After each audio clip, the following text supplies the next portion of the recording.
नमस्कार मंडळी. घरात भाजीपाला नाही आहे आणि टिफिनमध्ये द्यायची किंवा तुम्हाला घरी भाजी खायची आहे, तर काय भाजी करावी? हा जर तुम्हाला प्रश्न पडत असेल, तर अगदी चवदार सगळेच जण आवडीने खातील अशा पद्धतीची आपण भाजी केलेली आहे. तर करायला खरंच खूप सोपी आहे. जास्त काही तामझाम नाही, पण करायला सोपी आणि मस्त. सगळेच जण आवडीने खातील अशा पद्धतीची आपण भाजी केलेली आहे. तर तुम्ही राईससोबत, पोळीसोबत, कशासोबत म्हणजे भातासोबत, पोळीसोबत, भाकरीसोबत कशासोबतही खाऊ शकता. अशा प्रकारची आपण भाजी केलेली आहे. तर ती कशी करायची आपण बघणार आहोत इथे. त्यासाठी मी काय केलं आहे, 2 मोठाले कांदे आणि 1 छोटा असे 3 कांदे घेतलेत. मीडियम आकाराचे 3 कांदे घ्यायचे आहेत आपल्याला आणि कांदे आपल्याला कापून घ्यायचे आहेत. म्हणजे कापून म्हणजे काय, मोठाले काप करून घ्यायचे आहेत. त्यासाठी मी काय केलं आहे, मोठाले 3 कांदे घेतले आणि त्याचे दोन्ही बाजूचे भाग कापून घेतल्यानंतर मधोमध एक भाग करायचा आहे आणि वरचं साल जे आहे ते काढून टाकायचं आहे. तर अशा प्रकारे मी पूर्ण कांद्याचे साल काढून टाकलेत आणि कांदे आपल्याला तयार करून घेतलेत. नंतर काय करायचं, एका कांद्याचा मोठा असेल तर 4 भाग करून घ्या आणि छोटा असेल तर 3 भाग करून घ्या. तर अशा प्रकारे मी काप करून घ्यायले आणि थोडेसे सुटेबल म्हणजे मोकळे मोकळे करून घ्यायचे.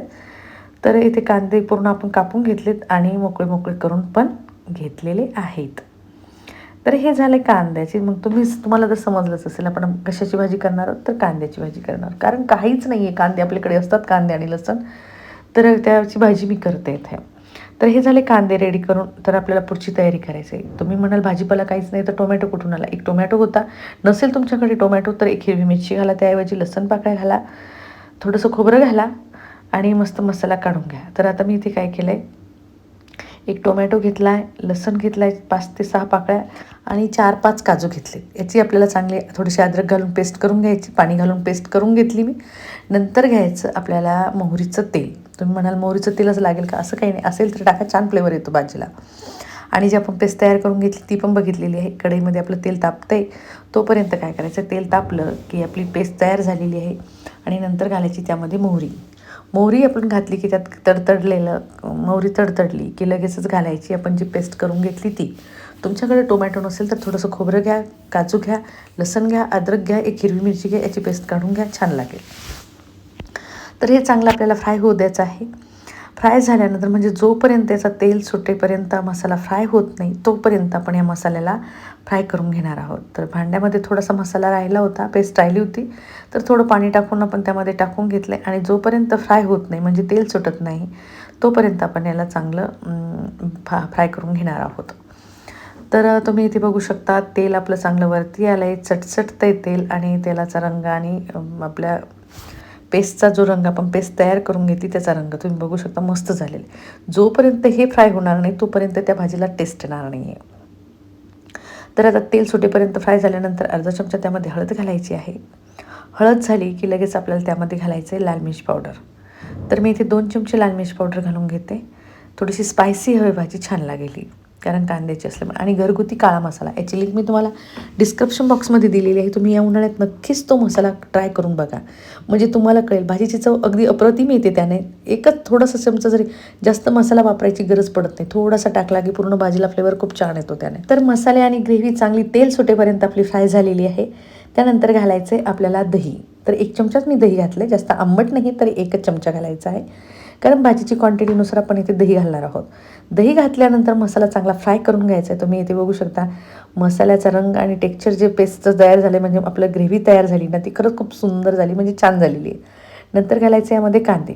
आणि हो, तुम्हाला एक सांगायचं मला, तुम्हाला जर डायरेक्ट मसाल्यामध्ये कांदे घातलेले आवडत नसतील भाजीमध्ये, तर थोडेसे परतवून घेतले तरी चालतील. तुम्ही एखादा मसाला लावून एखाद्या पॅनमध्ये परतवून घ्यायचे आणि नंतर तुम्ही या मसाल्यामध्ये घालू शकता. तुमच्या आवडीनुसार तुम्हाला कांदा घालायचा आहे, असा घातला तरी छान लागेल.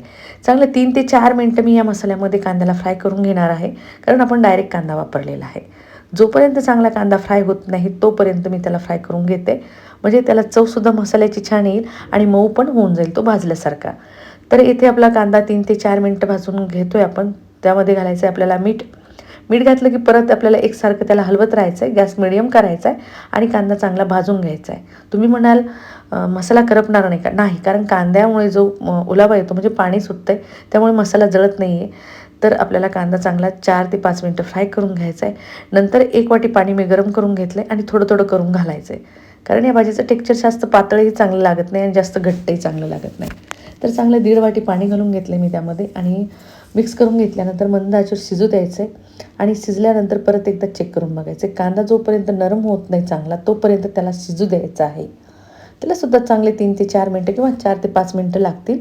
तर थोडंसं गरम पाणी पुन्हा टाकायचं आहे आणि याला मंद आचेवर परत शिजू द्यायचं आहे, कारण ग्रेव्ही आपल्याला थोडीशी भातामध्ये किंवा पोळीसोबत भाकरीसोबत खायला व्यवस्थित झाली पाहिजे. तर थोडंसं गरम पाणी घालून मी परत शिजू दिलं आहे आणि नंतर तुम्ही इथे बघू शकता मस्त कोथिंबीर घालायचा आहे आणि कोथिंबीर घातल्यानंतर तुमची भाजी बघल्या क्षणीच खावीशी वाटणारी आहे. मी तुम्हाला सांगितलं आहे पोळीसोबत भातासोबत जास्त छान लागेल. राईस जर केला ना तुम्ही तर अप्रतिम, म्हणजे मिक्स करून खायचंच काम, अगदी मस्त लागते. आणि पोळीसोबतसुद्धा फुलके जर केले ना तुम्ही रेस्टॉरंटमध्ये जसं जाता आपल्याला वाटतं आपण बाहेर काहीतरी खातोय त्या टाईपचं जेवण लागतं आहे आपल्याला. तर ह्या भाजीचं टेक्स्चरसुद्धा तसंच आहे जसं रेस्टॉरंटमध्ये आपण एखादी भाजी घेऊन खातो त्याच टाईपची, फक्त त्यामध्ये कांदा वापरला आहे. तर नक्कीच तुमच्याकडे कांदे असतील आणि भाजीला जर तुम्ही म्हणजे टेन्शन आलं असेल तर नक्की ही भाजी याच पद्धतीने करून बघा, म्हणजे तुम्हालाही कळेल ही भाजी कशी झाली ते. जेव्हा कराल ना तेव्हाच कळेल, तसं कळणार नाही तुम्हाला. तर शिजून 2 ते 3 मिनटं झाल्यानंतर त्याचा रंग आणि भाजीची चव अगदी अप्रतिम झालेली आहे. तर भाजी पाहिल्या क्षणीच खावीशी वाटणारी आहे. नक्की आज ट्राय करून बघा आणि ट्राय केल्यानंतर मला कमेंटमध्ये नक्की कळवा. तुम्हाला जर ही भाजीची रेसिपी आवडली असेल आणि तुम्ही माझ्या चॅनलवर नवीन असाल तर माझ्या चॅनलला सबस्क्राईब, लाईक, शेअर, कमेंट करायला विसरू नका. तर चला भेटूया अशा सोप्या आणि झटपट होणाऱ्या रेसिपीसोबत. तोपर्यंत बाय.